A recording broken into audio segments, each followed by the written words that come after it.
नमस्कार साथियों, आज के इस वीडियो में हम बात करेंगे एसएससी जीडी एग्जाम 2026 के लिए इंपॉर्टेंट क्वेश्चनों के बारे में। तो जिनका भी एग्जाम है एसएससी जीडी 2026 का, इस वीडियो को लास्ट तक देख लेना, आपको समझ में आ जाएगा कि किस तरह के क्वेश्चन आप लोगों से पूछे जा सकते हैं। तो आइए शुरू करते हैं क्लास को।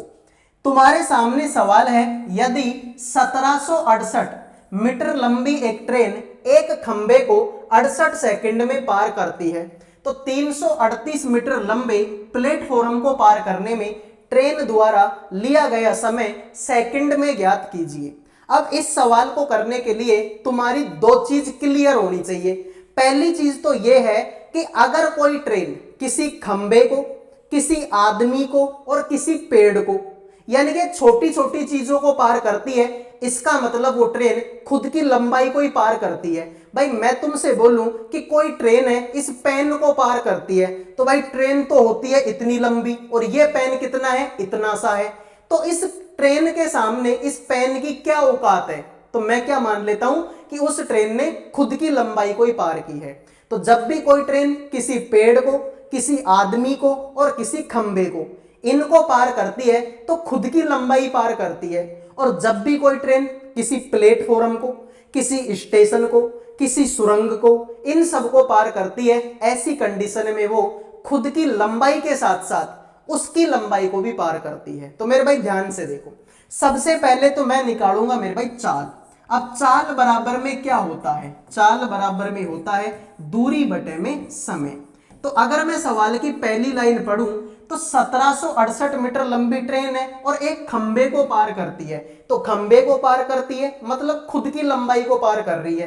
तो खुद की लंबाई तो 1768 है और कितना समय ले रही है? 68 सेकंड का समय ले रही है। तो 68 का भाग इसमें दे दीजिए। 17 चौके 68 होता है तो 4 बढ़ जाएगा। 17 का भाग इसमें देंगे, 17 एकम 17 और 17 चौके 68, 4 का भाग इसमें देंगे तो मेरे भाई 26 बार ये भाग तुम्हारा चला जाएगा।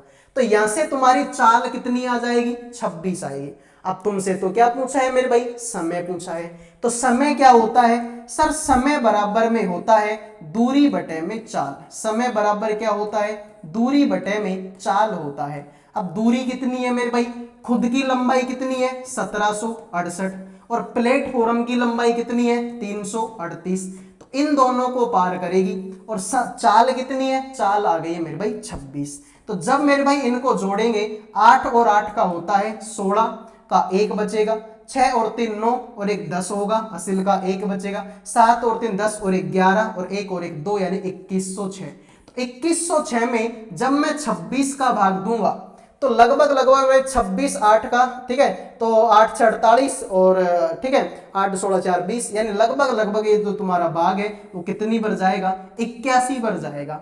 तो यही तुम्हारे सवाल का राइट आंसर हो जाएगा। क्लियर मेरे भाई? अब बढ़ते हैं अगले सवाल पर। अगला सवाल तुम्हारे सामने है, देखो। एक विक्रेता अपनी वस्तु का अंकित मूल्य, ठीक है, क्रय मूल्य से 75% अधिक अंकित रखता है और उस पर 52% की छूट देता है। इस लाभ या हानि का प्रतिशत ज्ञात कीजिए। बड़ा सिंपल सवाल है, बेहतरीन सवाल है और यह भी मेरे भाई जबरदस्त सवाल है।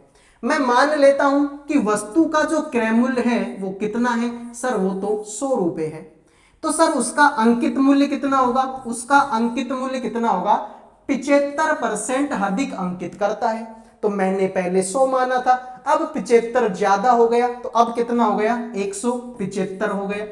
फिर उस पे 52% की छूट देता है तो विक्रय मूल्य कितना हो जाएगा सर? 175 रुपए का अंकित मूल्य है, इस पे वो 52 की छूट देता है। तो दुनिया में सब कुछ होता है 100%, 52 की छूट देगा मतलब 48। भाई 100 में से 52 घटेगा तो 48 ही बचेगा। 25 का भाग देंगे, 25 7 का 175 होता है और 25 चौका 100 होता है। 4 का भाग 48 में देंगे तो 12 बढ़ जाएगा। तो यहां पर गुणा करेंगे, 12 7 का 84। तो विक्रय मूल्य कितना आ गया? 84 रुपए आ गया। तो तुमने माना था 100 रुपए और ये आया है कितना? 84 रुपए। तो कितना कम हो गया? 16 कम हो गया। यही तुम्हारे सवाल का राइट आंसर है। तो जिन्होंने ए आंसर दे दिया उनके मजे हैं, बाकी सभी का ये सवाल गलत हो चुका है। आओ भाई अगले सवाल पे बढ़ते हैं। देखो, वीडियो में आगे बढ़ने से पहले जो भी स्टूडेंट एसएससी जीडी एग्जाम 2026 की तैयारी कर रहे हैं उन सभी के लिए करंट अफेयर का, जीके का, रीजनिंग का और मैथ का, इन चारों सब्जेक्टों का पीडीएफ तैयार कर दिया केवल 100 रुपए में। 100 रुपए में करंट अफेयर भी मिलेगी, जीके भी मिलेगी, रीजनिंग भी मिलेगी और मैथ भी मिलेगी। चारों सब्जेक्टों के इंपोर्टेंट क्वेश्चन मिलेंगे, साथ में उन क्वेश्चनों का डिटेल में सॉल्यूशन भी आपको इसी पीडीएफ के अंदर मिलेगा।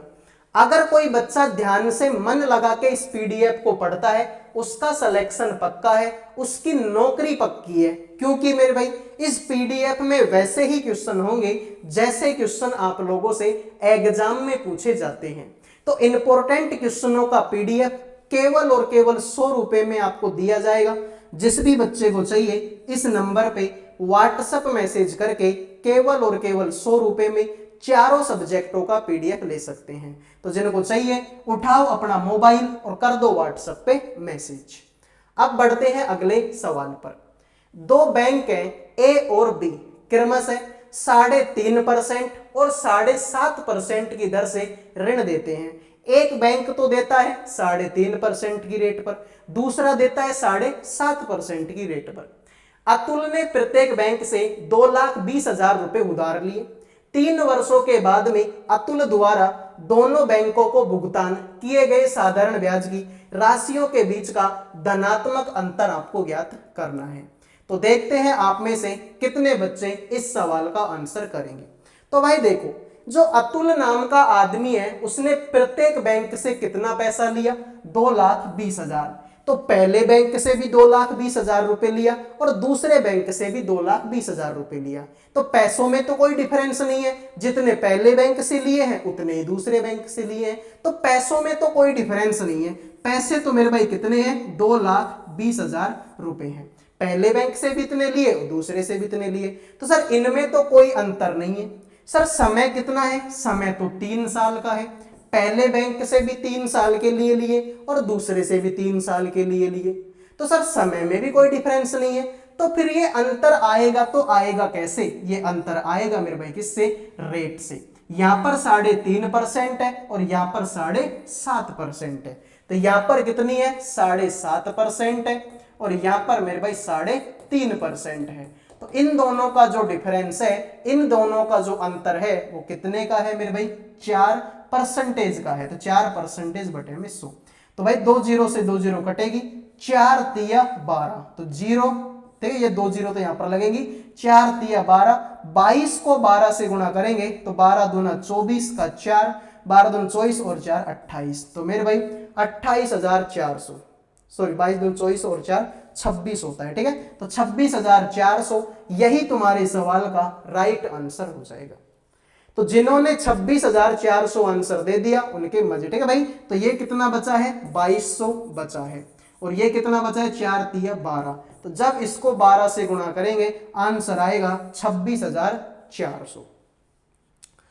तो सभी से रिक्वेस्ट है मेरे भाई, वीडियो को लाइक कर दो, चैनल को सब्सक्राइब कर दो। लाइक सब्सक्राइब करने का कोई पैसा नहीं लगता। अगला सवाल देखो मेरे भाई, 2 उम्मीदवारों के बीच हुए एक चुनाव में 80% पंजीकृत मतदाताओं ने अपने मत डाले हैं। इनमें से 2% अवैध घोषित कर दिए। एक उम्मीदवार को 8,820 वोट मिले हैं जो कि वैध मतों का 75% थे। पंजीकृत मतदाताओं की कुल संख्या बता दो कितनी होगी। तो देखते हैं आप में से कितने बच्चे इस सवाल का आंसर करेंगे। तो भाई देखो, आपसे बोला कि पंजीकृत मतदाताओं की कुल संख्या कितनी है, बताओ कितनी है। तो सर मुझे नहीं पता कितनी है, तो मैं तो मान लेता हूं x है। तो इतने आदमियों ने वोट डालना चाहिए था, लेकिन डाला कितनों ने, सर 80% मतदाताओं ने वोट डाला है। तो सर इसका 80% निकाल लेते हैं। अब 80% ने तो वोट डाला, लेकिन इसमें से भी क्या हो गया, 2% तो अवैध हो गए। अब 2% तो अवैध हो गई, तो दुनिया में वही बात है, दुनिया सबको 100% पे चलती है। तो 2 अवैध हो गई, तो बच्चे कितने मेरे भाई, 98। भाई 2 अवैध हो गए, 2 को तो हटा दो, तो 100 में से 2 हटाएंगे 98 बचेगा। अब इसमें से भी क्या हुआ कि इस आदमी को कितने वोट मिले, 8820, जो कि वैध मतों का कितना था, 75% था। तो अवैध तो हटा दिए, 2 हटा दिए हमने, तो बाकी के अब इनका 75% है, और जो कि कितना है 8820 है, जो कि कितना है मेरे भाई 8820 है। तो काटा पीटी कर दो मेरे भाई, आंसर आ जाएगा। तो भाई देखो, अगर मैं इसमें 5 का भाग देता हूं, 5 का भाग देंगे तो एक आपका हो जाए 15 5 का 75 हो जाएगा, 15 5 का 75। तो इसमें अगर 5 का भाग देंगे तो 5 एकम 5, 3 बचेगा, 5 7 का 35, 3 बचेगा, 5 6 का 30, 2 बचेगा, 5 चौका 20, मेरे भाई 1764 होगा। क्लियर मेरे भाई, एक बार फिर से देख लेते हैं, 5 एकम 5, 3 बचेगा, 5 7 का 35, 3 बचेगा, 5 6 का 30, और मेरे भाई तुम्हारा ठीक है 2 बचेगा, 5 चौका 20, ठीक है। अब इसमें 4 का भाग दे लो, इसमें 4 का भाग देंगे तो मेरे भाई इसको मैं इससे 4 से देखो, 0 से तो 0 काट दो, 4 का भाग देंगे 2 बार कटेगा, इसमें 4 का भाग देंगे तो 4 चौके 16, 1 बचेगा, 4 चौके 16, 1 बचेगा, 4 एकम 4, 441 तुम्हारा हो जाएगा, ठीक है। अब 441 मेरे भाई किससे घटेगा, 8 से घटेगा, सॉरी 21 से घटेगा। अभी तो देखो 3 से और कट जाएगा, ठीक है, 3 से काट दो तो 3 पंजो 15, 3 से काटेंगे तो मेरे भाई 3 एकम 3, 3 चौके 12, और 3 7 का 21। तो मेरे भाई ध्यान से देखो, अब यहां पर कितना हो जाए, देखो ये कितना है 147 है, तो ये तुम्हारा 147 है, नीचे कितनी जीरो है, 2 जीरो, 2 जीरो 4 जीरो और एक 5 जीरो, तो 5 जीरो इसके लगा दो मेरे भाई, ठीक है, 5 जीरो लगा दी, ठीक है।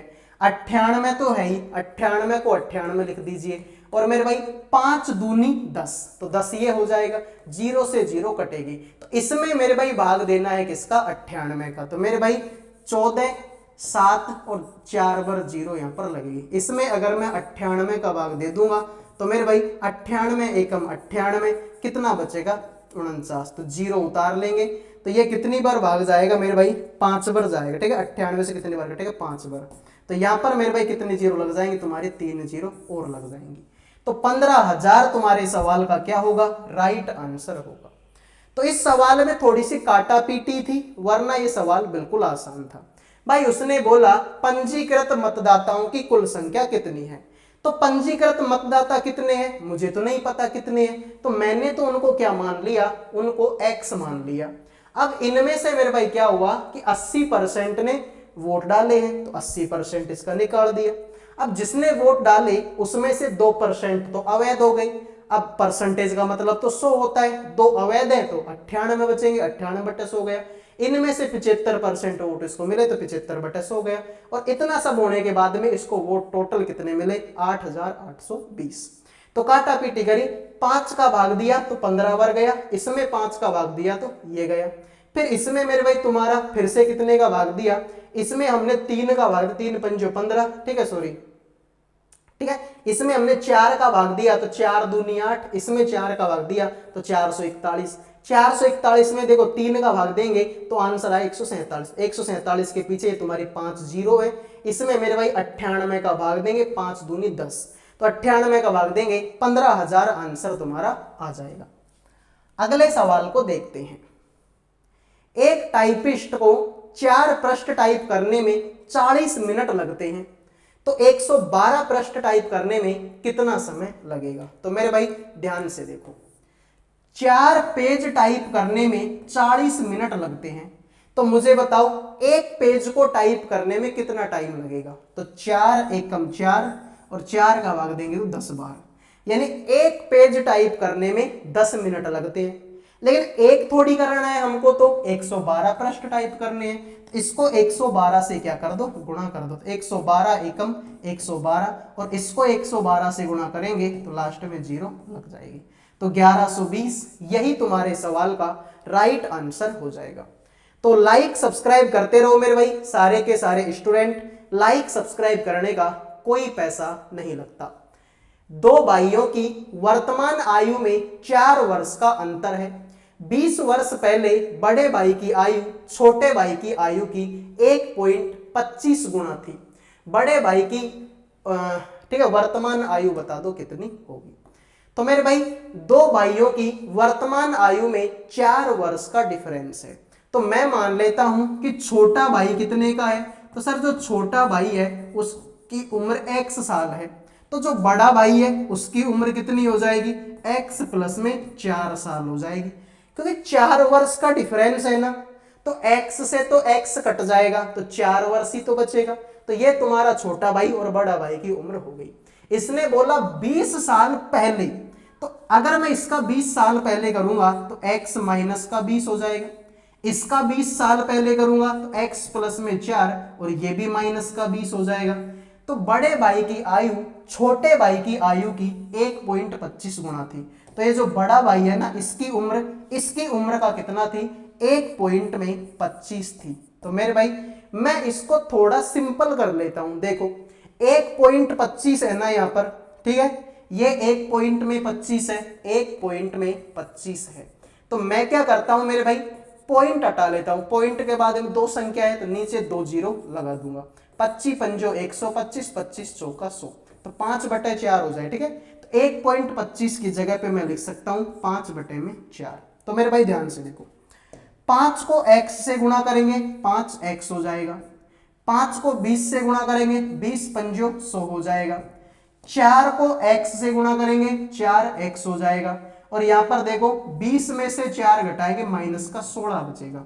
तो मेरे भाई 4 को 16 से गुणा करेंगे तो 16 चौके 64 तुम्हारा हो जाएगा। तो भाई देखो 5x में से 4x घटेगा तो मेरे भाई x बचेगा, और मेरे भाई 100 में से 64 घटेगा तो आंसर तुम्हारा 36 आएगा।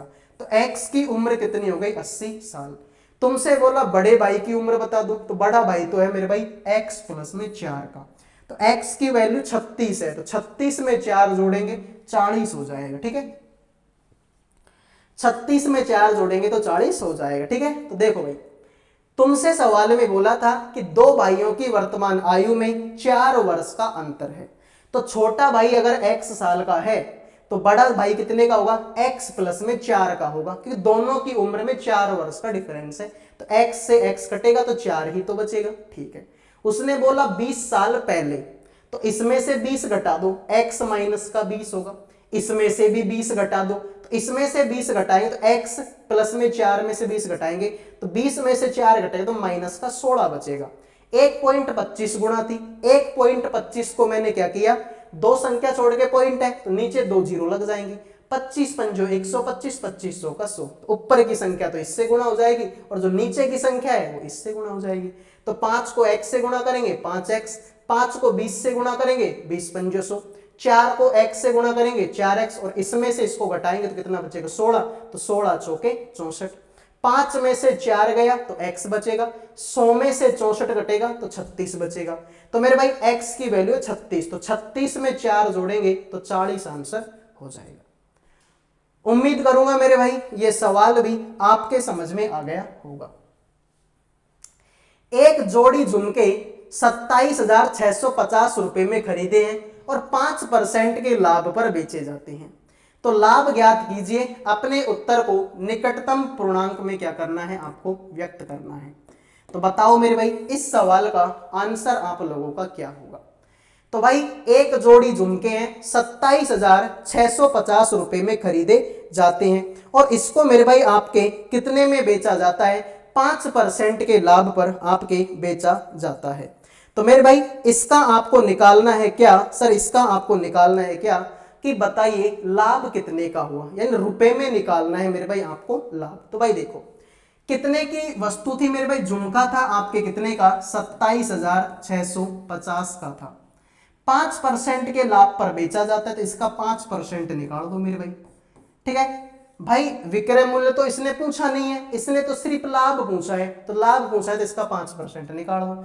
5 से 5 0 से 0 कटेगी, इसको मेरे भाई 5 से गुणा कर लो, 5 25 का 5 2 बचेगा, 6 पंजो 30 और 2 32 का 3 बचेगा, 7 पंजो 35 और 3 38 38 का 3 बचेगा, 5 दूनी 10 और 3 13, तो मेरे भाई 13,825 होगा। लेकिन अभी भी नीचे एक जीरो बची हुई है तो एक जीरो को यहाँ पर पॉइंट लगा दो, तो 1382 पॉइंट में 5, तो 1382.5 लगभग किसके बराबर है, 1300 1383 के, ठीक है, 1382.5 लगभग 1383 के बराबर है।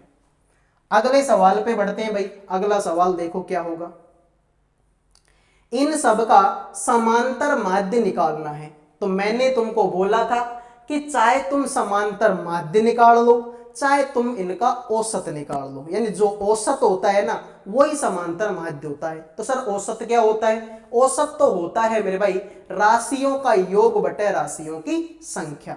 तो राशियों का योग कितना है? इन सबको जोड़ लो मेरे भाई। तो इकाई क्या, देखो 6 में 0 जोड़ेंगे 6, 6 देखिए इसको थोड़ा नीचे कर लेते हैं, आपको भी अच्छा समझ में आ जाए, ठीक है। देखो अब देखो, अब इसको देखो, ठीक है, ऐसे कर लो, सबको जोड़ लो और जितने हैं उसका भाग दे दो। तो भाई देखो 6 में 0 जोड़ेंगे तो 6, 6 और 5 का 11, 11 और 2 13, 13 में 0 जोड़ेंगे फिर से 13, 13 में 8 जोड़ेंगे 21, 21 में 3 जोड़ेंगे 24, 24 में 0 जोड़ेंगे 24 और 24 में 0 जोड़ेंगे तो 24। तो लास्ट में 4 आएगा, 24 का 4, 2 हासिल लगेगी। तो 2 और 9 11, 11 और 7 18, 18 और 8 26, 26 और 5 31, 31 और 4 35, 35 और 8 43, 43 और 6 49, 49 और 4 53, 53 और 6 आपका होता है मेरे भाई आपका 59।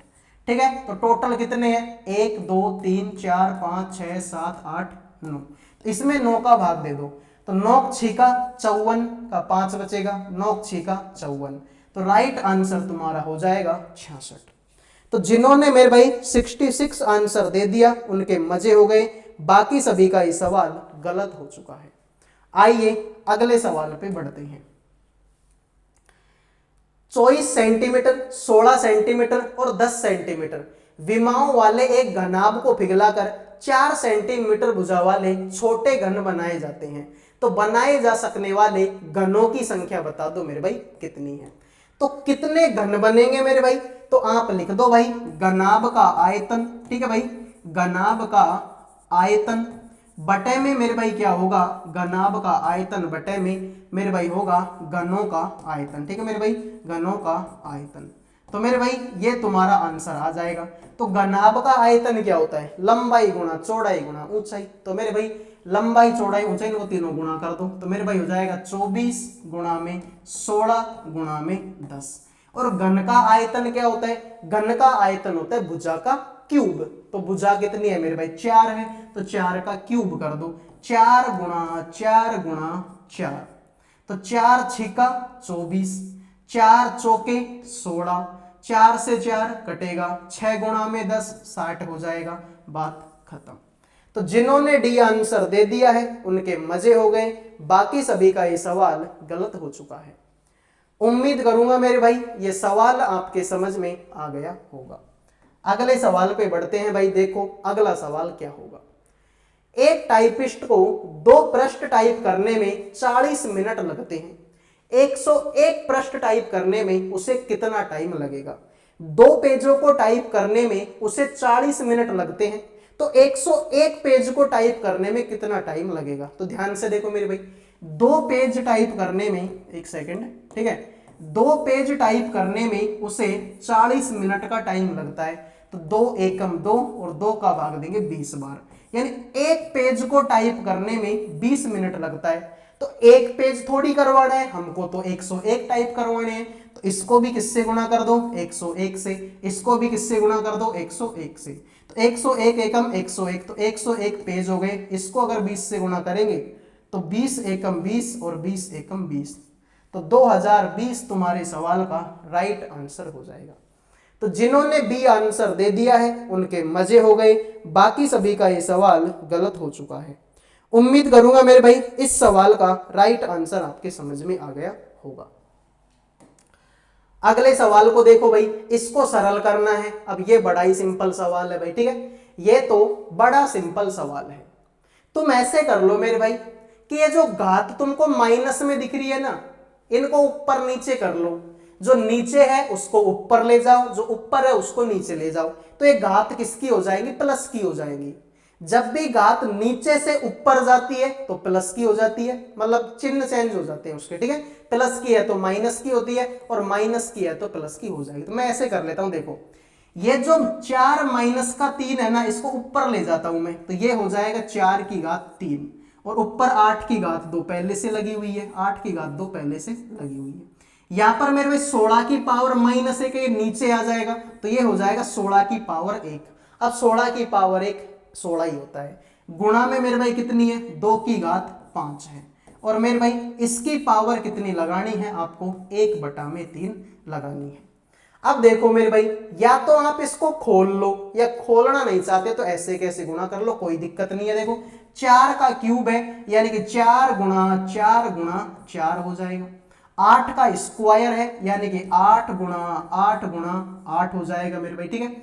फिर यहां पर मेरे भाई 16 को तो 16 लिख देते हैं, कोई दिक्कत नहीं है। 2 की घात 5 है, तो 2 को 2 गुणा 2 गुणा 2 गुणा 2 गुणा 2 5 बार लिख दिया, और इसकी पावर मेरे भाई कितनी है, 1/3 है। तो भाई देखो काटा पीटी कर लो, 4 एकम 4, 4 चौके 16, 4 से 4 कट जाएगा, ठीक है भाई। देखो 2 से काटेंगे 2 बार कटेगा, 2 से 2 कट जाएगा, ठीक है भाई। 2 दूना 4, 4 दूनी 8, 8 से 8 कटेगा, तो मेरे भाई वो हो जाएगा 8 की पावर 1/3, और 8 की पावर 1/3 का मतलब है मेरे भाई कितना, 2। क्योंकि मेरे भाई देखो 8 को मैं लिख सकता हूं 2 की पावर 3, भाई 2 की पावर 3 8 ही होता है, इसकी पावर 1/3 है, तो 3 से 3 कटेगा, ऊपर बचेगा सिर्फ 2। तो यही तुम्हारे सवाल का राइट आंसर है। अब मैंने कुछ भी तो नहीं किया इस सवाल में, बस तुमको इतना याद रखना है कि जब भी घात मतलब कोई भी संख्या, ठीक है, जब भी घातों वाली कोई संख्या नीचे से ऊपर जाती है तो उसका चिन्ह चेंज हो जाता है, और ऊपर से नीचे आती है तो भी चिन्ह चेंज हो जाता है। तो 16 की पावर -1 थी ये, तो नीचे ले आया तो 16 की पावर +1 हो गई। यहां पर मेरे 4 की पावर -3 थी, ऊपर ले गया तो 4 की पावर +3 हो गया। तो 4 की पावर 3 है, तो 4 गुणा 4 गुणा 4 लिख लिया।